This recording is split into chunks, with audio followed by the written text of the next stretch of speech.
এই যে চেয়ারটা আপনি দেখছেন, যেই চেয়ারে আমি এখানে বসছি আপনার সামনে মাননীয় স্পিকার, এই চেয়ারটি খুব কঠিন একটি চেয়ার মাননীয় স্পিকার। এই চেয়ারটি দেখলে মনে হয় বসতে খুব আরাম, আসলে মাননীয় স্পিকার মোটেও আরামের না।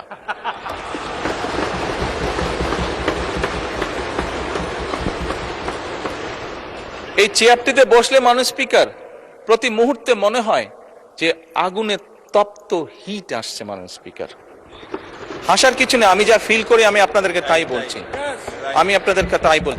মাননীয় স্পিকার এই চেয়ারের থেকে উঠে দাঁড়িয়ে আপনার সামনে বক্তব্যে আমি হয়তো অনেক পপুলার কথা বলতে পারতাম, যেটাতে আরো অনেক বেশি তালি হতো মাননীয় স্পিকার। কিন্তু এই চেয়ার আমাকে বলে যে আমি সবসময় পপুলার কথা বলতে পারি না, আমাকে সেটাই বলতে হবে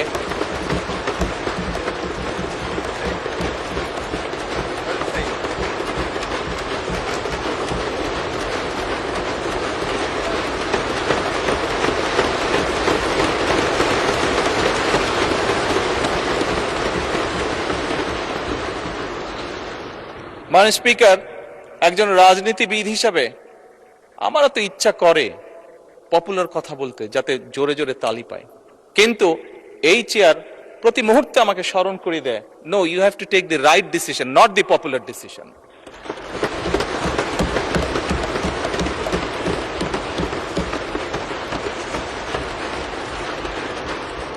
মাননীয় স্পিকার, আপনার মাধ্যমে আজকে এই সংসদের এই সবুজ চেয়ারে যারা বসে আছেন, আমি মনে করি আজকে বোধহয় আমাদেরকে সিদ্ধান্ত নিতে হবে যে আসুন আমরা পপুলার ডিসিশনে আলাপ করব না, আমরা আলাপ করব সঠিক ডিসিশনের ব্যাপারে, রাইট ডিসিশনের ব্যাপারে। মাননীয় স্পিকার, আজকে এই সংসদ অধিবেশনের শেষ দিন, আজকে অধিবেশন শেষ হয়ে যাবে। আমার সংসদ নেতা হিসেবে আমার দলের সদস্যদের কাছে, বিরোধী দলীয় বন্ধুদের কাছে, সহকর্মীদের কাছে, সদস্যদের কাছে আমার অনুরোধ থাকবে যে আসুন আগামী অধিবেশন যেটি শুরু হবে সেখানে আমরা আলোচনা করব আমরা কত দ্রুত দেশে বিদ্যুতের সমস্যার সমাধান করতে পারি।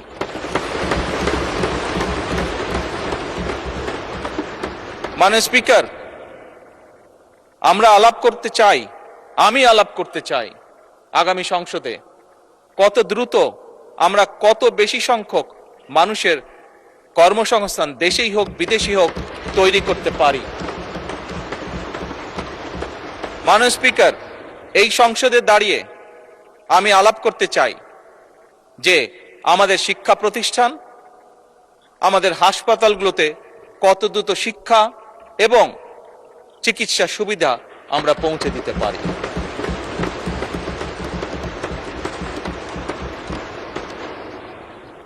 মাননীয় স্পিকার, দিনের কার্যবিধিতে আপনি যখন শুরু করেন বিভিন্ন সময় বিভিন্ন সংসদ সদস্য বলে ওঠেন তার এলাকায় রাস্তা লাগবে, তার এলাকায় ব্রিজ লাগবে, কারো এলাকায় কালভার্ট লাগবে।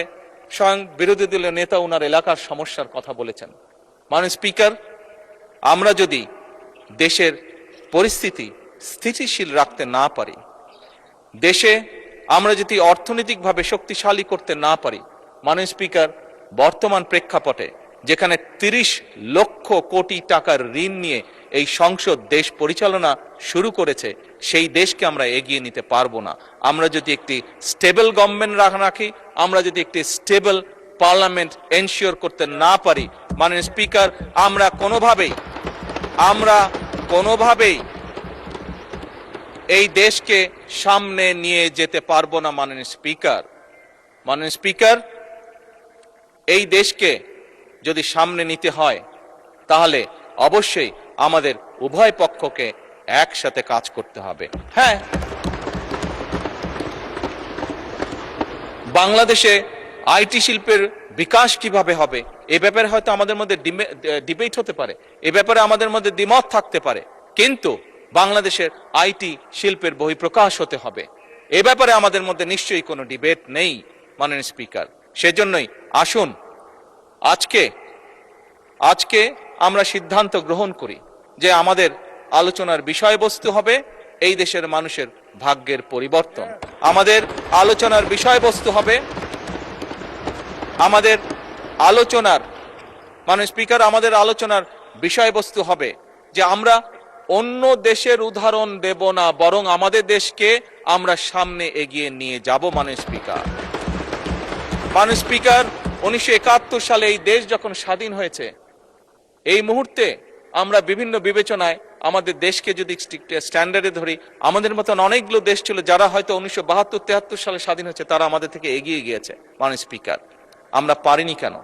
বিকজ বিভিন্নভাবে এই দেশকে, একটু আগেই যেটা বলেছি স্পিকার, বাধাগ্রস্ত করা হয়েছে গণতন্ত্রকে। স্পিকার গণতন্ত্র বাধাগ্রস্ত যদি হয়, গণতন্ত্র প্রতিবার বাধাগ্রস্ত হলে অর্থনীতি, শিক্ষা, স্বাস্থ্য সবকিছু বাধাগ্রস্ত হবে। কাজেই মাননীয় স্পিকার, আপনার মাধ্যমে আমি বিরোধী দলীয় সহকর্মীদের কাছে আহ্বান জানাতে চাই, আসুন আমরা ডিবেট করব, আমরা বিতর্ক করব, আমরা আলাপ করব, আমরা আলোচনা করব, আমরা বসবো, কথা বলবো, কিন্তু কোনোভাবেই এই সংসদকে ব্যর্থ হতে দেওয়া যাবে না।